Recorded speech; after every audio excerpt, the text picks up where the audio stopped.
వచ్చే ఇబ్బందులు లేకపోతే ప్లేన్ పిలిస్తే వచ్చే లాభం ఏంటి అది నింపితేనే బెటర్ అనేది నా పర్సనల్ వాస్తు ఏం చెప్తుందో దాన్ని పెట్టుకోవాలి పైన వాస్తు అనేది ఇంపార్టెంట్.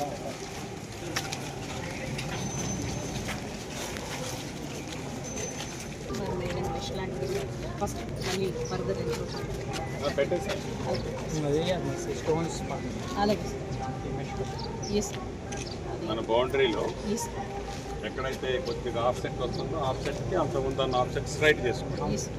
చుట్టూ ఫెన్సింగ్ లాగా చేసేసి దాన్ని ఎంత చేయాలి ఏంటంటే ఫస్ట్ ఆర్కిటెక్ట్ అది వెలవండి ఇమీడియట్లీ రేపు